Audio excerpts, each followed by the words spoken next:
Hello student, academic booster by Afsar sir में आपका स्वागत है। स्टूडेंट, आज मैं फिजिक्स और केमिस्ट्री 2018 के फर्स्ट शिफ्ट का जो है सॉल्व करके लेके आया हूँ।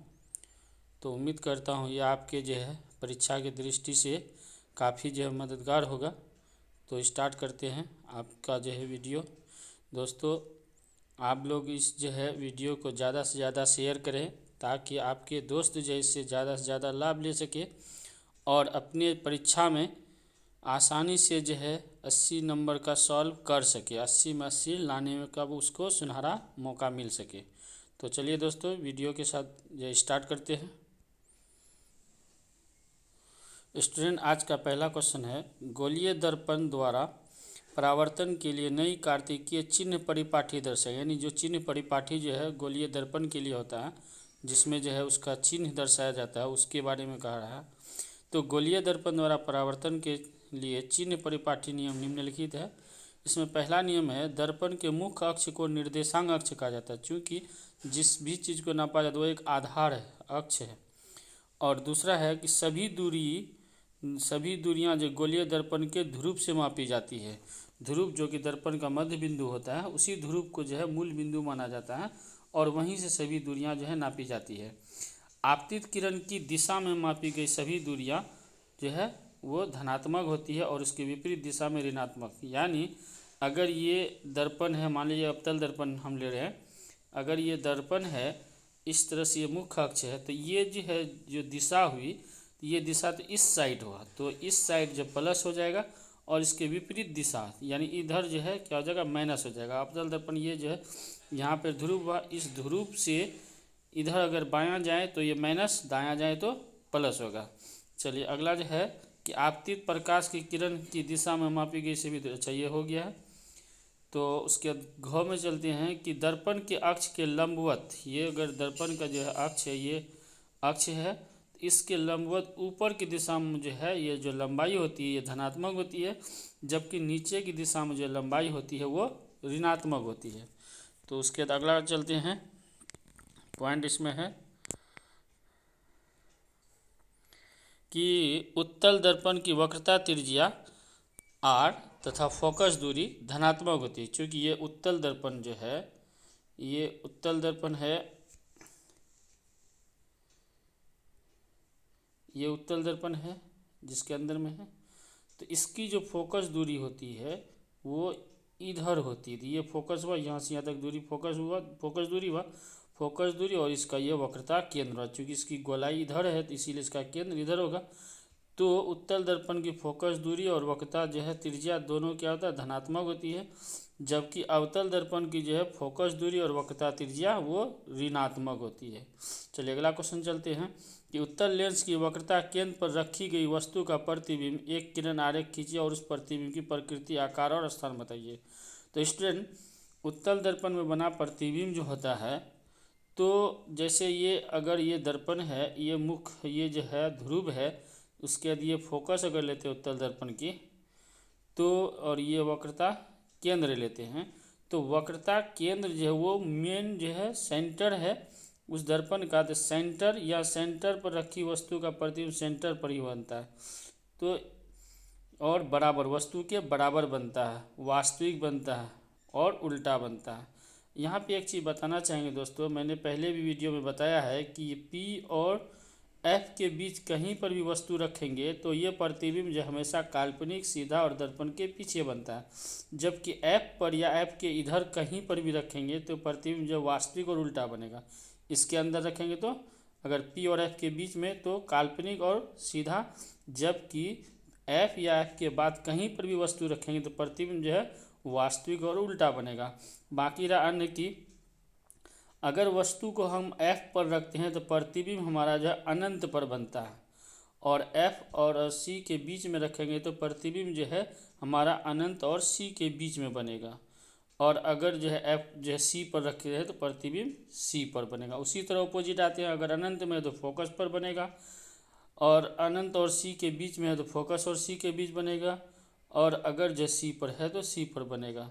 ठीक है दोस्तों, चलिए तो यहाँ पर जो इस क्वेश्चन का हो गया। आगे क्वेश्चन बढ़ते हैं, एमीटर और वोल्ट मीटर को विद्युत परिपथ के साथ क्रमशः श्रेणी क्रम और समांतर क्रम में क्यों जोड़ा जाता है?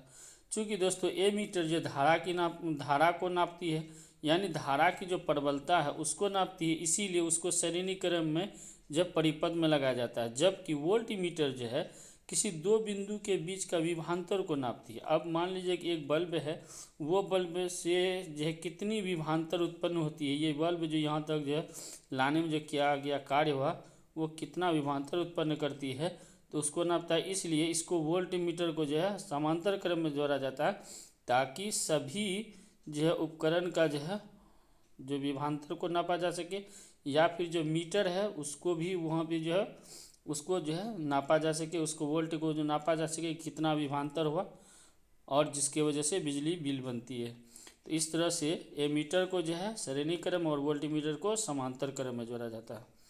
अगला क्वेश्चन है, किसी क्षर चुंबक के चारों ओर चुंबकीय क्षेत्र रेखा खींचिए। तो स्टूडेंट ये जो है एक क्षर चुंबक जो है दो प्रकार का होता है। एक जो घोड़ानाल चुंबक, जो कि आपको हम विद्युत मोटर और विद्युत जनरेटर में बता चुके हैं। तो ये जो है क्षर चुंबक है, ये क्षर चुंबक ये सीधा होता है। अब यहाँ पर अगर मान लीजिए ये अगर हम नॉर्थ साइड करते हैं, ये साउथ साइड करते हैं, तो यहाँ पर क्या होता है, इसके अंदर में चुंबक के अंदर में साउथ से नॉर्थ की ओर जाती है और यहाँ से निकल करके ये फिर साउथ की ओर प्रवेश करती है। तो इस तरह से ये समांतर जो है इस तरह से बनाती है, और चुंबक के ध्रुव के पास जो है इसकी रेखा की जो है जो दूरी होती है वो बहुत कम दूरी होती है, जिसके वजह से ध्रुव के पास जो है चुंबक अधिक शक्तिशाली होता है। चलिए यहाँ पर रेखा हम खींच दिए हैं। देखिए ये ध्रुव है, ध्रुव के पास जो अधिक जो है होती है इसका घना होता है, और इसी वजह से ध्रुव के पास जो है चुंबक का जो शक्ति जो सबसे अधिक होता है।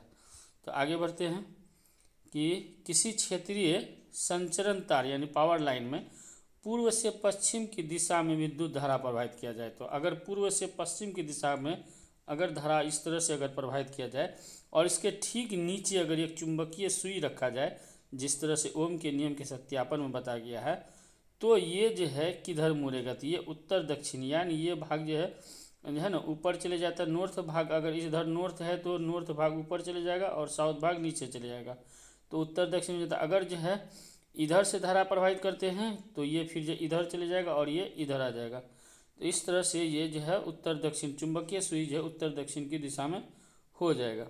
चलिए अगला क्वेश्चन की ओर बढ़ते हैं कि दो विद्युत लैंप जिसमें से एक का अनुमांक 100 वाट और 220 वोल्ट है, दूसरे का 60 वाट और 220 वोल्ट है, विद्युत मेंस के साथ समांतर क्रम में संयोजित है। समांतर क्रम में संयोजित का मतलब ये हुआ, एक लैंप यानी विद्युत बल्ब, वही विद्युत लैंप होता है।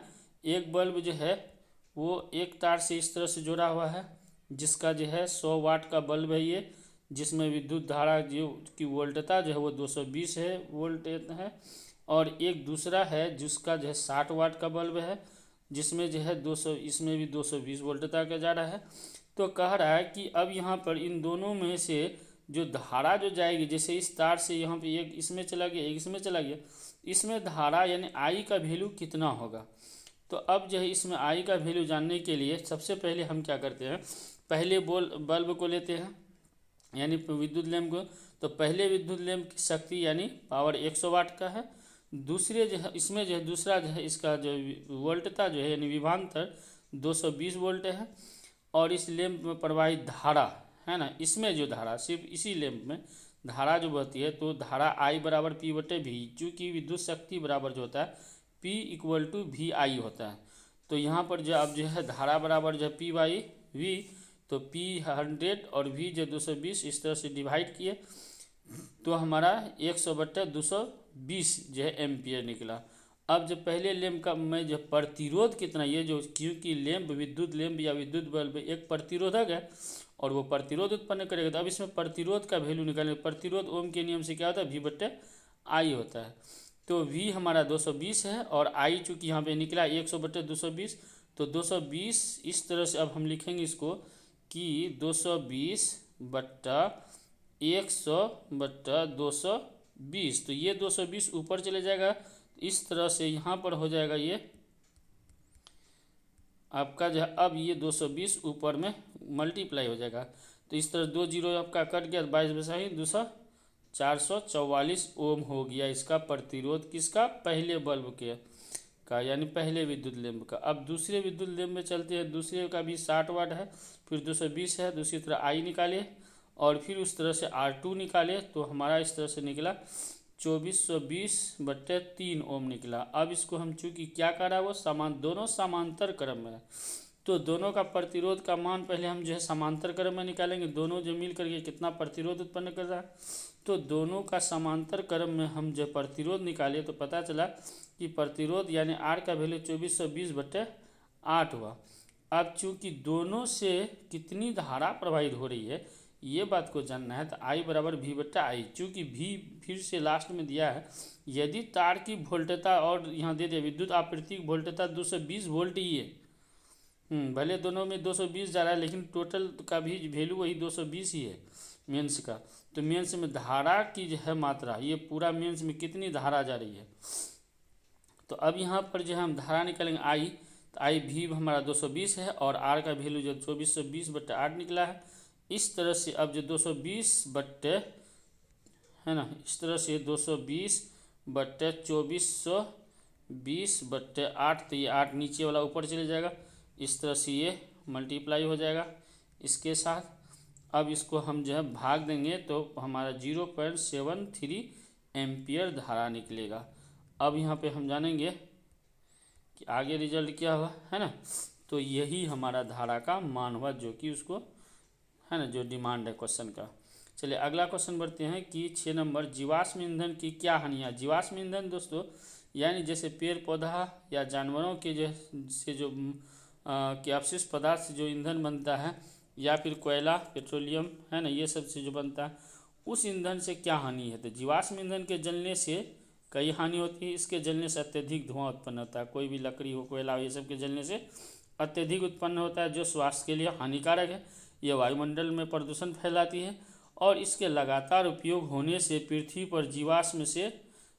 पर से जीवाश्म ईंधन पूरी तरह से समाप्त हो जाएगी, है ना, जिसके वजह से आगे हमारे आने वाले पीढ़ी के लिए यह खतरा उत्पन्न हो सकता है, ईंधन की कमी हो सकती है। चलिए 7 नंबर क्वेश्चन है, यहाँ पर A, B, C करके 7 नंबर में 3 क्वेश्चन दिया गया है कि दृष्टि दोष कितने प्रकार के होते हैं। आपको हम पहले वीडियो में बता चुके हैं, दृष्टि दोष जो है दोष 3 प्रकार के होते हैं, निकट दृष्टि दोष, निकट दृष्टि दोष, दूर दृष्टि दोष और जरा दृष्टि दोष। तो इसका पहले ही हम जो है डिटेल कर चुके हैं पहले वीडियो में। आप अगर कोई जो है पहले वाले वीडियो नहीं देखे हैं तो आप वो जो है उन वीडियो को भी देख लें, ताकि आपका जो तैयारी पक्का हो जाए। उसके बाद इन दोषों तथा उनके संशोधन के बारे में संक्षेप में बताइए। तो इनके बारे में बता चुके हैं, तीनों के बारे में। अब जो है C नंबर में, किसी निकट दृष्टि दोष से पीड़ित व्यक्ति का दूर बिंदु नेत्र के सामने 80 सेंटीमीटर दूरी पर। अब ये जो 80 सेंटीमीटर है, ये वस्तु की दूरी नहीं है, बल्कि ये प्रतिबिंब की दूरी है दोस्तों। उसके बाद इस दोष का संशोधन करने के लिए आवश्यक लेंस की प्रकृति क्या होगी और उसका क्षमता क्या होगा। चलिए आप आगे चलते हैं। तो चूँकि U बराबर अनंत है, वस्तु अनंत से आ रही है, प्रकाश किरण जो अनंत से आ रही है, V बराबर -80 सेंटीमीटर। अब इस तरह से हम निकालते हैं, चूँकि U बराबर अनंत है, इसका कोई वैल्यू नहीं होता, तो 1/f बराबर 1/v माइनस 1/u से निकाले तो 1/f बराबर 1/-80 और f बराबर -80 सेंटीमीटर हो गया। अब हम चूँकि क्षमता निकालेंगे, तो क्षमता जो है यानी P बराबर क्या होता है 1/f, है ना। चूँकि हम आपको पहले ही बता चुके हैं कि जो है लेंस की जो क्षमता होता है वो m⁻⁻1, इसका मतलब 1/m होता है, ये मीटर होता है। अब यहाँ फोकस दूरी सेंटीमीटर में है, इसलिए हमको इसको मीटर में कन्वर्ट करना होगा, इसलिए 100/80 लिखा गया है। और इस तरह से भाग देने पर पता चलता है कि हमारा जो है 1.25 जो है डायप्टर हुआ। यहाँ पे दोस्तों ये माइनस होगा, चूँकि हमारा फोकस दूरी माइनस में है, इसलिए ये माइनस में होगा, तो यहाँ पर हमको माइनस देना होगा। अब चूँकि लेंस की क्षमता जो ऋणात्मक निकला है, तो लेंस की क्षमता का ऋणात्मक अर्थ है कि लेंस जो है अवतल होगा, क्योंकि अवतल लेंस की और अवतल दर्पण की जो फोकस दूरी होती है वो ऋणात्मक होती है, और उत्तल लेंस और उत्तल दर्पण की जो फोकस दूरी होती है वो धनात्मक होती है, ठीक है। और उसकी जो क्षमता भी, अवतल लेंस की क्षमता जो है वो ऋणात्मक होती है और अवतल उत्तल लेंस की क्षमता वो धनात्मक होती है। चलिए अगला क्वेश्चन की ओर चलते हैं। अथवा में दिया ओम के नियम के अध्ययन के लिए एक विद्युत परिपथ खींचे, है ना, यानी फिगर बने, और ओम के नियम के लिए ओम के नियम का सत्यापन करने वाली, है ना, वो ग्राफ के बारे में कराए, है ना, वो ग्राफ की ये खींचिए और उस ग्राफ की प्रकृति को लिखिए। ये जो है दोस्तों जस्ट पिछले वीडियो में हमने जब बहुत बेहतर ढंग से बताया है, आप उन वीडियो को ज़रूर देखने। दोस्तों जितने भी वीडियो है आप अगर नहीं देखे तो उन वीडियो को देख ले, ताकि आपका एक भी क्वेश्चन परीक्षा में ना छूटे।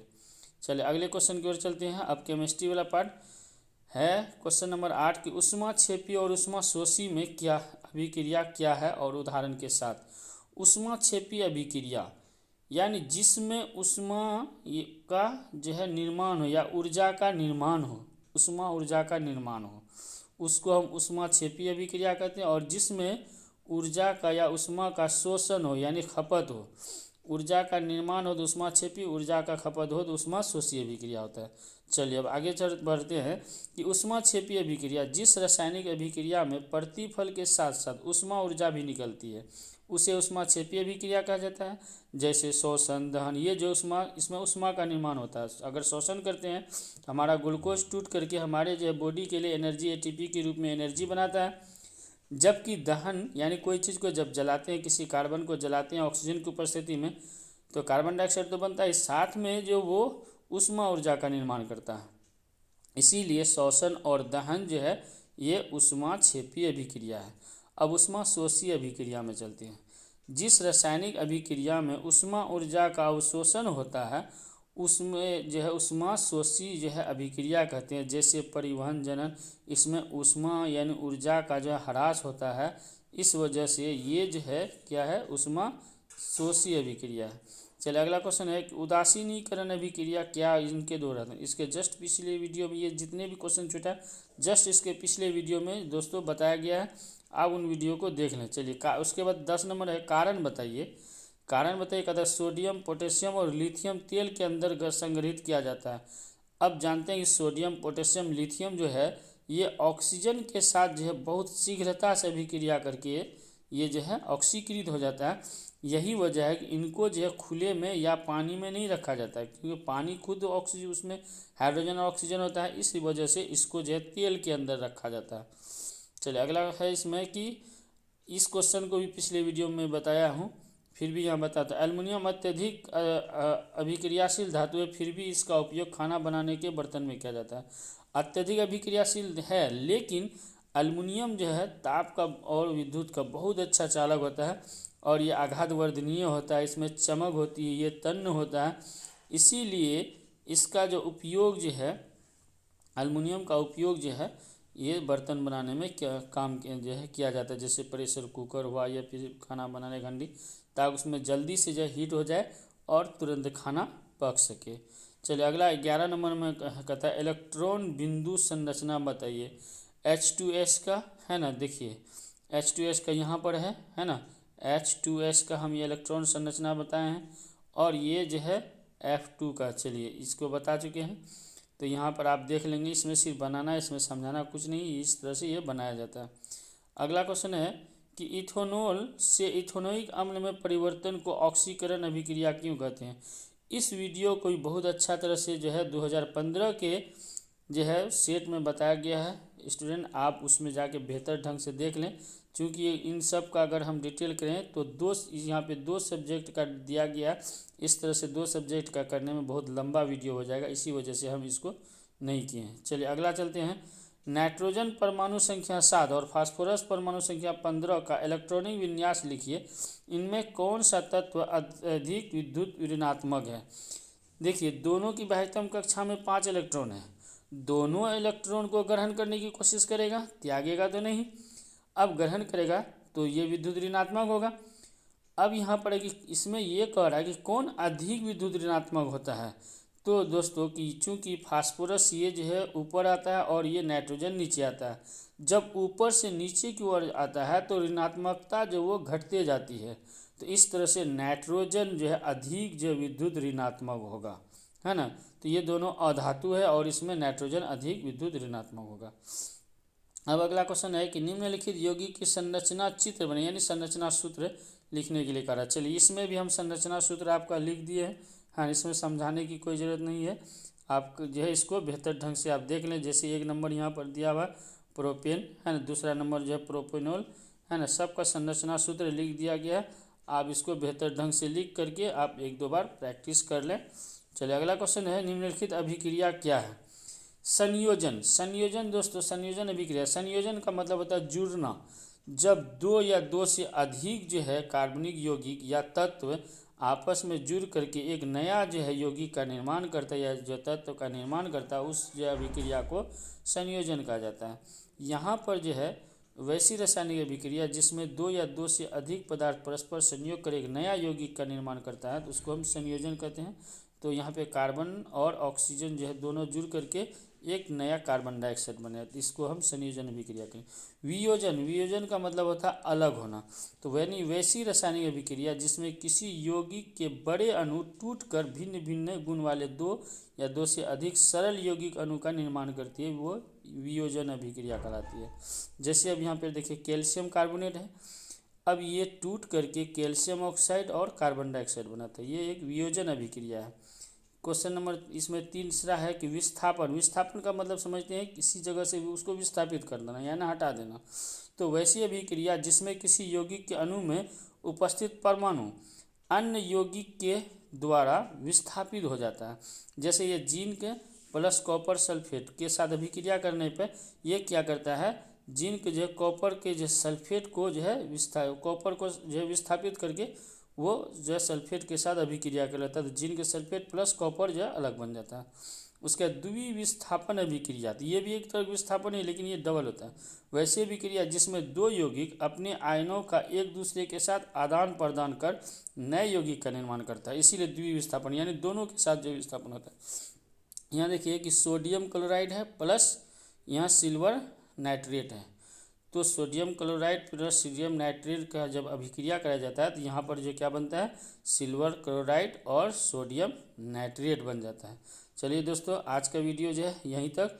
हाँ, उम्मीद करता हूँ आप इस वीडियो से बेहतर जो है फ़ायदा उठा सकें, और आप जो है हमारे चैनल को जो लोग सब्सक्राइब नहीं किए हैं वो सब्सक्राइब कर दें, और अपने दोस्तों को भी जो लोग इस बार जो है 2022 में मैट्रिक की परीक्षा दे रहे हैं, आप उन्हें भी जो है इस वीडियो को जो है शेयर करें ताकि वो भी इनका लाभ ले सके।